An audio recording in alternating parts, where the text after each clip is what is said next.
Support comes from Missouri Forest Products Association, committed to sustainable and sound conservation of the state's forests, which support more than 41,000 Missouri jobs, resulting in a $10 billion industry. ChooseWood.com. From St. Louis Public Radio. This is St. Louis on the Air. I sort of have refused to add a new social media platform to my life, whether that's TikTok or Mastodon. Do you envision a way where you might migrate your following from Twitter to somewhere else? You know, I'm not sure. I think as an organizer, my best and highest use is always to figure out how to connect with other folks, and more as someone who's on the ground here in St. Louis that's offline. Oh, I'm staying to the very end, in part for the historical archives. The archives of movements and the voices of people and the identities of folks. But also, you know, it's akin to living in Missouri. Like, I do not like that government, but I love this state. At its best, Twitter is about connecting, building community. And it didn't necessarily lead to change on the ground, but it did lead to documentation. It was legally required to maximize shareholder value, not to make democracy work better. It's a way for people to talk back to power. I'm Jeremy Goodwin.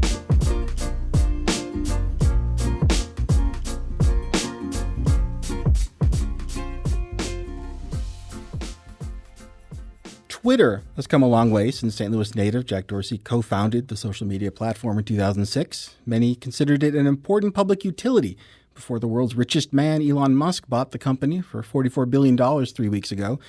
Musk's leadership has been erratic. Key actions include changes that made it easier for bad actors to impersonate people and to commit hate speech and harassment in the absence of content moderation.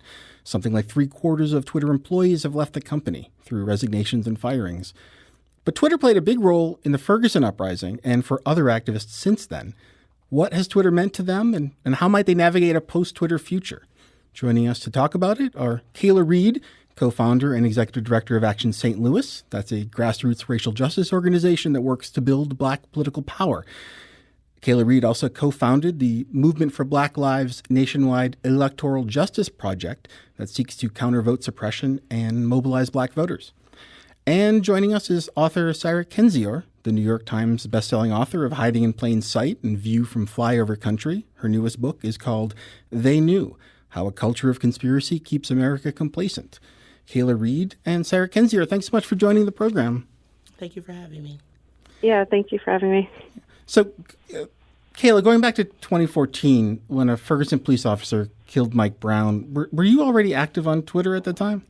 I had a Twitter profile. I think I had like 237 followers, just people I knew from high school, college, things like that. But I wasn't on it nearly as much as like the other platforms, Facebook and Instagram at the time. So at the time you were big on Facebook and Instagram? More so, yeah, than Twitter, absolutely. As the protests continued, how did your use of Twitter change? Yeah, I think I saw other people using it when we were out on the streets, and I started to sort of live tweet what was happening day after day in Ferguson and throughout St. Louis. And I think what I found was, you know, you got to sort of democratize information in a way that folks who were not in St. Louis or not even at the protest were able to see what was going on versus waiting on the 4 p.m. or 5 p.m. news cycle to sort of summarize hours of activity.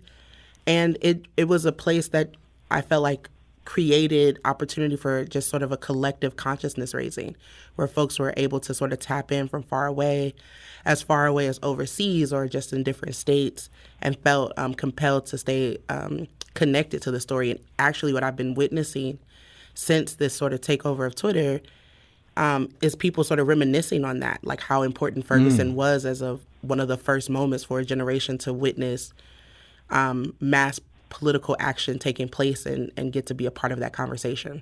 And we want to hear from listeners. Have you found community on Twitter? Are you worried about where it's going? You can give us a call at 314-382-TALK. Or at last check, you can tweet us. That's at STL on air. The old email tubes still work. You can email us, talk@stlpr.org. Sarah Kendzior, I want to bring you into the conversation in just a moment. But Kayla, listening to your response about those early days of the movement and Twitter, it sounds like you're using it for a couple things. One, inter-movement discussions of operational things on the fly, right? The police are trying to kettle us into street X, don't come here. But also it sounds like there's an element of maybe getting a perspective out into the discourse that the national media who had just swung by were not getting. Is that part of it? Yeah, I mean, if you think about a protest like the uprising, there were thousands of people out there. And what you would often see on a news clip or even in an article that you would read is maybe one or two voices who people would consider sort of experts or, folks that the media identified as a voice. And I think what Twitter did was like it democratized that. It said everyone's voice matters. Everyone should tell their story from their perspective. If I'm on the front lines, if I'm a neighbor, and if I'm a community member just in the neighborhood, if I'm a student experiencing this, it brought in sort of a wide variety of voices and opinions and perspectives to sort of show the full breadth of what a movement actually takes. The struggles of it, the beauty of it, the pain of it, the fear of it. And I found myself, I said in a tweet last week, I didn't journal during the uprising. I didn't go home and like sort of debrief it. I would tweet. And so when I think about my own sort of evolution of political thought and analysis, you sort of see that growth and trajectory take place on Twitter, and people liking or following each other create a community. I go to places all the time and run into people who knew me through that hashtag Ferguson, and who are doing different things with their lives because of the way that they interacted with that conversation. Sarah, how important has Twitter been in movements connecting themselves with each other? Oh, very important, and I agree with everything Kayla just said. And, one thing I want to add is that it's very important now for the historical record. One of the things that I'm worried about if Twitter should go under completely is that all of these records of people's direct experiences in protest movements, in revolutions across the world, and so on, will be lost and may be rewritten because there isn't necessarily a backup for that. But, I joined Twitter in 2009 when there was a revolution in Iran. There's a revolution in Iran right now. And so, the records of all of these global struggles, how people connect with each other, how people from different countries can advise each other tactically, strategically, that's all there, which is, of course, one of the reasons powerful plutocrats want to destroy it. Well, Sarah, the Boston Marathon bombing in 2013 was one of the first big news events in the U.S. people point to as a time when people used Twitter as a source for information. But even then, it was largely journalists from legacy news outlets who were using Twitter to communicate, but then you could go see their content somewhere else. Did Ferguson stand out to you as a situation where the news makers, the protesters, were using a platform to be heard by people outside in real time? Yeah, it did. I mean, especially because I live here, and I had a national platform at that point. I had like 20 or 30,000 followers, which is small compared to now, but was big then. And one of the things it really brought to light was the discrepancy between the way that the national news media portrayed what was happening in Ferguson, where they were constantly trying to make it look like the whole region was on fire. They often were downplaying the structural critiques of the protesters in favor of sensationalism. And then you could hear directly from people on the ground, and also just what it meant to folks emotionally, what it meant to Black communities in North County. That was really important. And I do think local news did a much better job covering that than national news.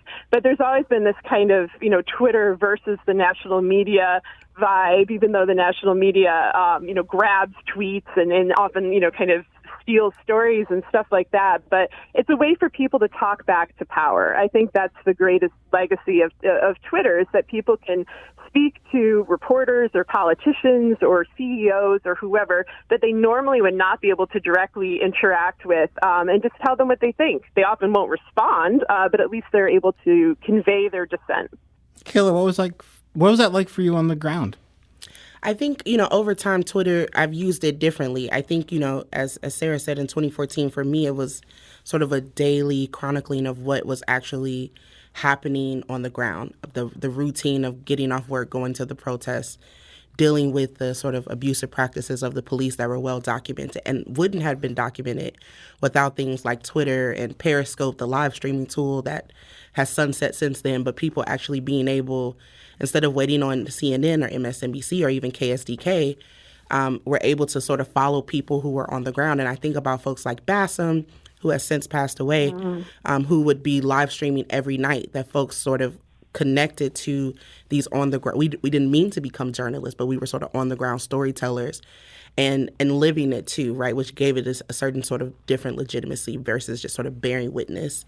And I think as an organizer now, as someone who leads an organization, that our primary tool of bringing people into understanding their own power is organizing. We know that social media plays a really important tool in that. And so at its best, Twitter is about connecting, building community, politicizing folks in real time. We are watching different conversations happen every day, right? The phenomenon of people finding humor and solace and connectivity on a platform is important. I think if Twitter goes away, you actually start to see, you will question how people who maybe were not on the front lines of dealing with things like racism or sexism or misogyny and the impact of movements like Ferguson, Black Lives Matter, Me Too, don't have a place to sort of create onboards to that consciousness and onboards to those values and people that shapes our democracy, that shapes the way people move in our community now.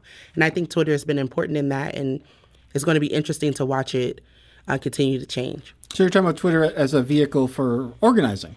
Yeah, it has been. I definitely think it has been. I think when we have thought about, in 2014, we were witnessing, Mike Brown, Tamir Rice, Sandra Bland. These people in different cities knew the names of people who were dying at the hands of police in places that weren't their communities, in places that were their communities that we actually never talked about before. And that was just a new sort of era in communication. And I don't think that you get the phenomenon that is the movement for Black Lives. You don't get the Me Too movement. You don't get the 2020 protests without people being able to log online, know community activists and organizers in their community, see the march, turn out, where you have millions of people in the streets in 2020. That's an evolution that sort of comes out of the way social media was used during the Ferguson uprising. And hearing all that, Sarah, it's been popular to refer to Twitter as a global town square or even a public utility. But it was a corporation, right, that was legally required to maximize shareholder value, not to make democracy work better. Sarah, what do recent events tell us about a system where such an important communication medium can be bought up by the highest bidder?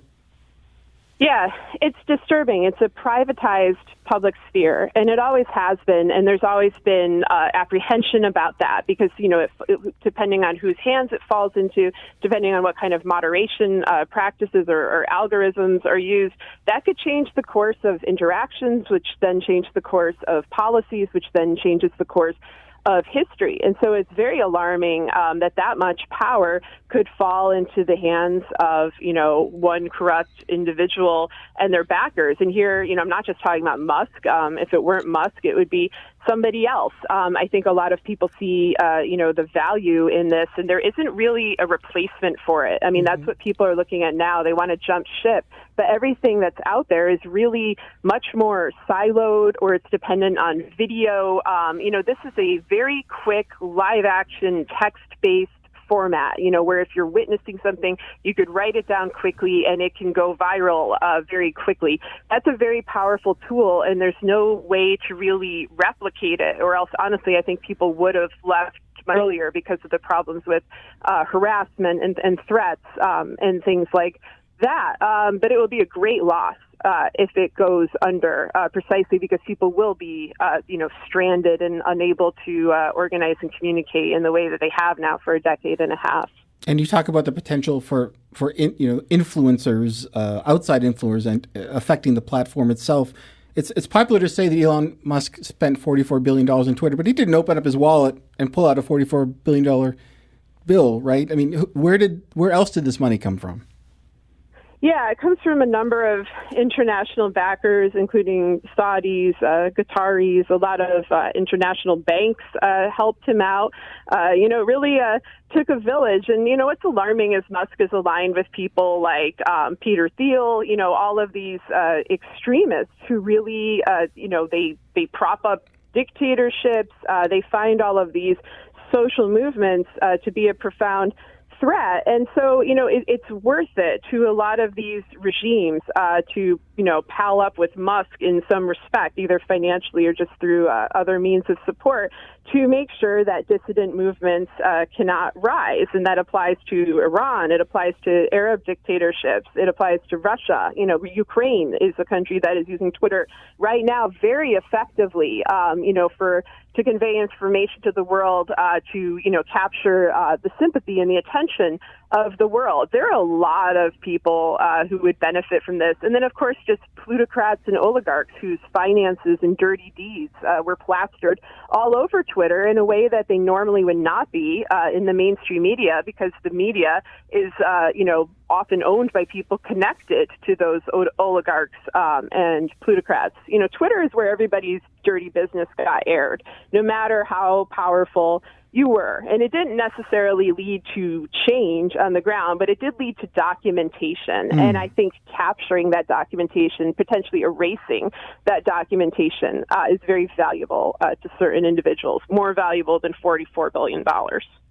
And we are talking with author Sarah Kendzior and Kayla Reed, co-founder and executive director of Action St. Louis. Kayla, are you looking for alternatives now? No, not yet. I think Sarah spoke beautifully about how it feels. I think, as an organizer, I certainly use the app less than I did in 2014. I think a lot about the archives of movements and the voices of people and the identities of folks.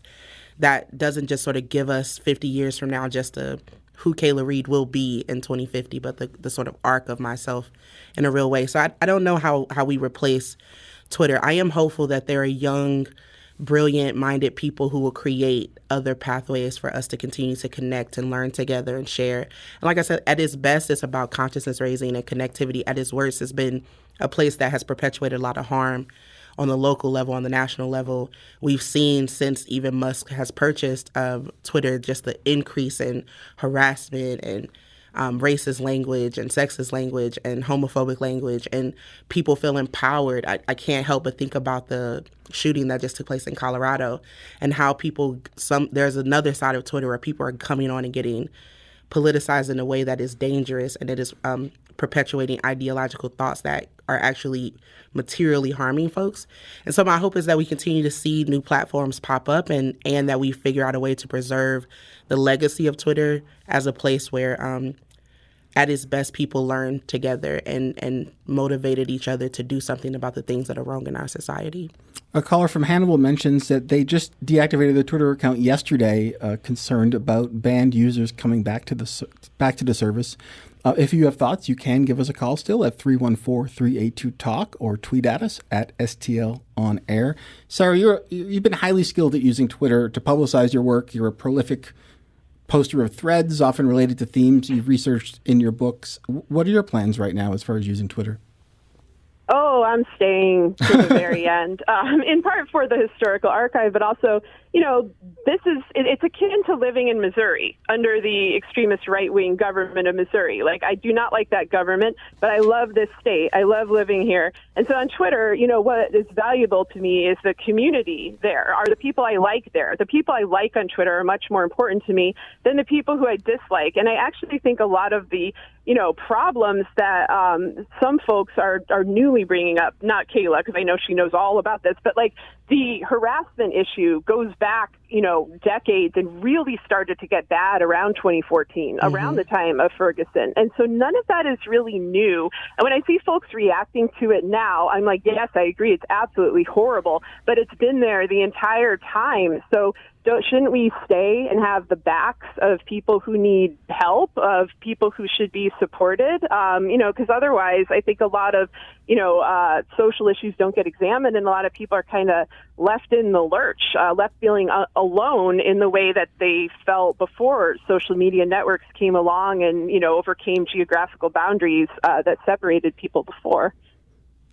One social network that's been growing explosively just in the past couple of days is Mastodon, that has some similarities to Twitter, but also some differences. Sarah, can you continue your work there? I don't think so. I'm not on there. There are a number of people pretending to be me on there. I'm not. Oh. But, one thing I heard about Mastodon is that, a lot of folks get kicked off if they don't bring, quote unquote, good vibes. And I'm somebody who studies dictatorships, and transnational mafia. So I really doubt that what I'm going to say is going to be full of good vibes. And if I do have good vibes about those topics, you should be kind of alarmed.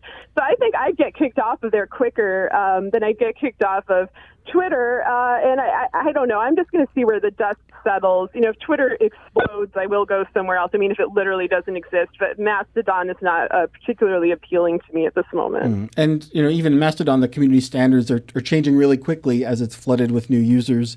The practice in the past had been for a content warning on just about anything topical, and we're finding users starting servers where that's no longer how they go about things. So a month from now, the service could look a lot different. Have you poked around on Mastodon at all, Kayla? No, I've seen people talking about it, but I sort of have refused to add a new social media platform to my life, whether that's TikTok or Mastodon. Do you envision a way where you might migrate your following from Twitter to somewhere else? You know, I'm not sure. I think as an organizer, my best and highest use is always to figure out how to connect with other folks, and more as someone who's on the ground here in St. Louis that's offline. I think that Twitter has served a time and a place and will continue to be a valuable resource for a lot of folks. And the true change, right, happens off of social media, happens in our communities.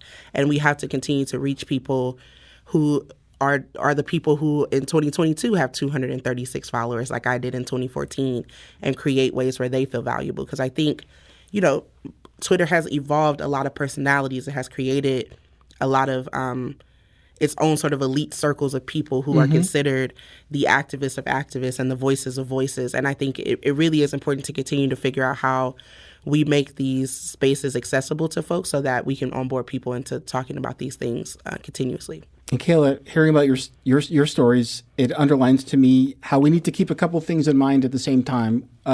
Yes, there's a perception that, Twitter's a place for slacktivism, right? People might go on and send a tweet and feel like they made a difference that they may or may not have made. And that's an important thing to keep in mind. But it's not just about shouting your opinions into the wind, right? It's about people finding each other and then doing stuff in the real world. Yeah, I think one aspect of consciousness raising is to learn, right? And then the next step is to do something about what you've learned and with what you've learned. I was a pharmacy technician when I got on Twitter the day Mike Brown was killed. Now I run a racial justice organization that works on issues that I hope are changing the city for the better. And so for me, Twitter has always been an important place. It will always be an important place.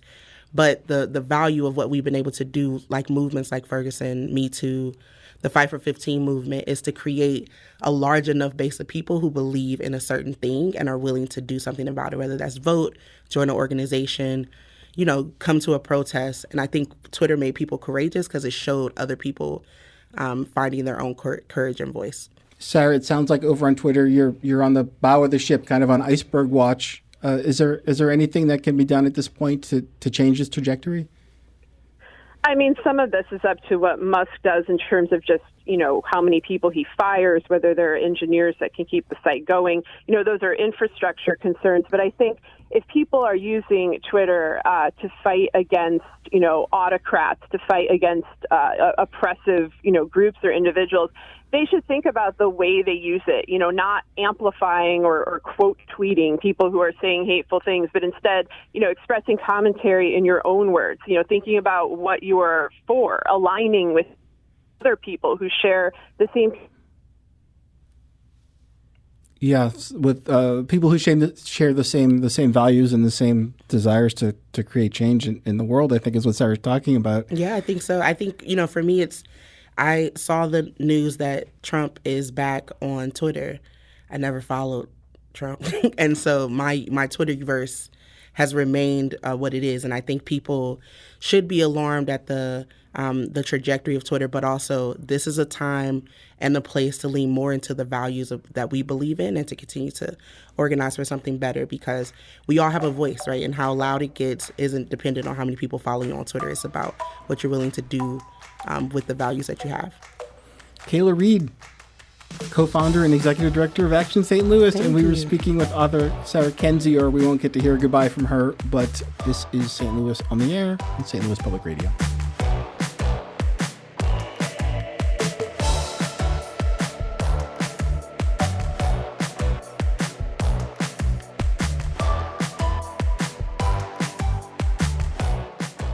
This episode was produced by Maya Norfleet.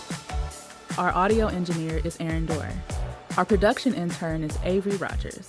This podcast was mixed and edited by Aaron. Our executive producer is Alex Hoyer.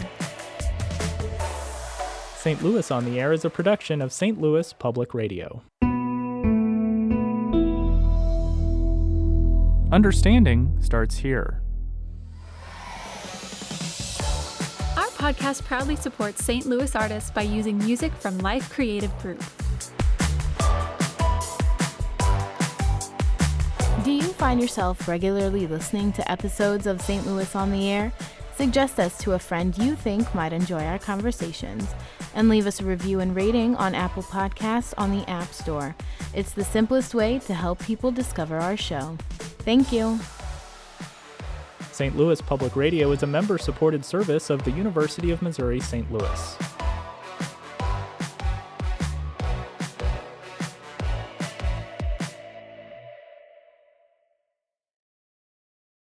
Support comes from the Missouri Forest Products Association, committed to conservation and careful management of the state's forests to make them more resilient and better habitats for wildlife. ChooseWood.com.